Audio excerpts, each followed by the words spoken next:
Hello guys, this is Swati. आज मैं बात करने वाली हूँ epic historical movie the promise land के बारे में, जिसका रन टाइम लगभग 2 घंटे के आसपास का है। यहाँ पर गोर और वायलेंस बहुत स्ट्रॉन्ग है, प्रोफैनिटी और एडल्ट सीन्स भी हैं। So this movie is only for adults. ये मूवी एक बुक पर बेस्ड है जिसका नाम है the captain and Ann Barbara. साथ ही डैनिश में इस मूवी का नाम बास्टरडेन है, जिससे इंग्लिश में बदलकर द प्रॉमिस लैंड कर दिया गया है, जो काफ़ी एक्सेप्टेबल भी रहा है लोगों के बीच। अक्सर ही आपने कई ऐसे लोगों को देखा होगा जो अपने पुराने टाइम को याद करके नॉस्टैल्जिक हुआ करते हैं। वो उस एरा को गोल्डन एरा कहने लगते हैं। शायद वो उस समय की बस अच्छाइयाँ याद रखना चाहते हैं। जो ब्रूटल ट्रुथ, जो क्रूएलिटी एग्जिस्ट करती थी, उसे सिरे से नकार देते हैं।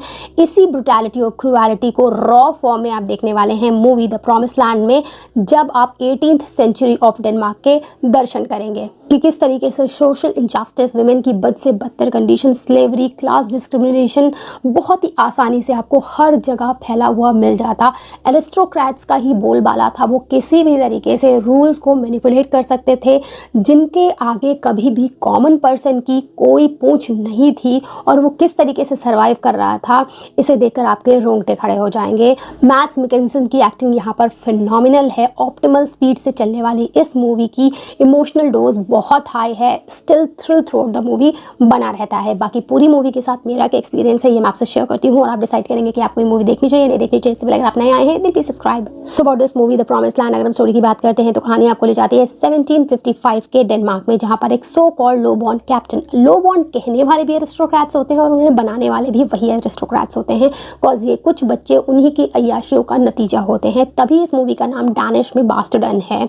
अब ये बात काफ़ी काबिल कैप्टन काहन को हमेशा से चुभती रही है। वो फाइनली डिसाइड करते हैं कि वो मूरलैंड्स की बंजर ज़मीन को उपजाऊ बनाने वाले हैं, वहाँ खेती करने वाले हैं, और इसकी एवज में उन्हें नोबल टाइटल चाहिए, जिससे वो अपना स्टेटस अपग्रेड करें, लोगों की नज़रों में रिस्पेक्ट पाना चाहते हैं।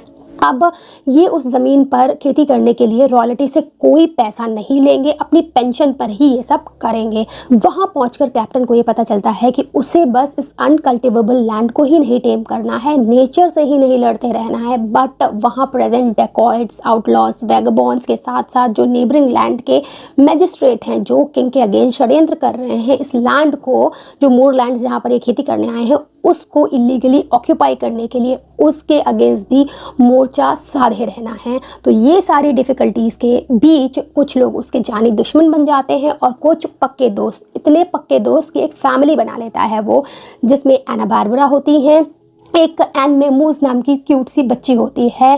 लेकिन धीरे धीरे ये फैमिली बिखर जाती है और अंत में कैप्टन को अपनी मनचाही चीज़ भी मिल जाती है। लेकिन काफ़ी देर हो चुकी है, अब कैप्टन का मन बदल चुका है, अब उसे कुछ और चाहिए। मूवी बहुत ही बढ़िया ट्विस्ट एंड टर्न्स दिखाती है। इसकी एंडिंग मुझे खासा पसंद आई है। अब कुछ पॉजिटिव्स और नेगेटिव्स की बात कर लेते हैं।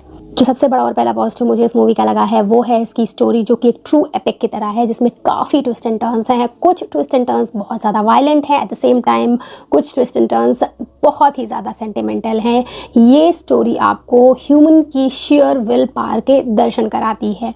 सेकेंड पॉजिटिव, मूवी का इमोशनल क्वोशेंट बहुत हाई है। इमोशनल वॉल्यूम काफ़ी ज़्यादा है मूवी में। हर तरीके के इमोशंस हमारे अंदर इन्वोक होते हैं जब हम मूवी देख रहे होते हैं, चाहे वो करेज एंड ब्रेवरी हो या फिर एक स्वीट फीलिंग हो जो इतने डिप्रेसिव एनवायरनमेंट में आती है जब आप एक रोमांटिक रिलेशनशिप देखते हैं। साथ ही एक खुद बनाई हुई फैमिली की जो एक हैप्पी फीलिंग है वो भी आपको फील होती है यहाँ पर। जब विलेन आते हैं तब आपको डिस्गस्ट फील होता है और आप उसे हेट टू द कोर करते हैं। ऐसे ऐसे वो काम मूवी में करने वाला है, तो इमोशंस की कोई कमी नहीं है यहाँ। Third positive, as I told you earlier, Mads Mikkelsen की एक्टिंग फिनोमिनल है। उनके जो प्रोमिनेंट डैनिश फीचर्स हैं उनके बेसिस पर उनके यहाँ की जो मूवीज़ होती हैं उनमें उन्हें एज अ हीरो लिया जाता है। बट न जाने क्यों हॉलीवुड के जो डायरेक्टर्स होते हैं वो उन्हें एज अ विलन ही देख पाते हैं अपनी मूवीज़ में। शायद वो जो एग्जॉटिक यूरोपियन फीचर्स हैं वो उनकी कहानी में एज अ विलन फिट हो जाते हैं। बाकी यहाँ पर उन्होंने कैप्टन काहन के कैरेक्टर को जीवित करने में कोई भी कसर नहीं छोड़ी है। फोर्थ पॉजिटिव, सिनेमेटोग्राफी इतनी अच्छी है कि जो हार्श लैंडस्केप्स हैं उन्हें बहुत ही अच्छे से कैप्चर किया गया है। वो कहानी में लोगों की लाइफ को ख़राब किए हुए हैं, किसी भी काम के नहीं हैं, उनको टेम करने की कोशिश की जा रही है, लेकिन बढ़िया सिनेमेटोग्राफी ने उन्हें भी बहुत ही ज़्यादा ब्यूटीफुल बना दिया है।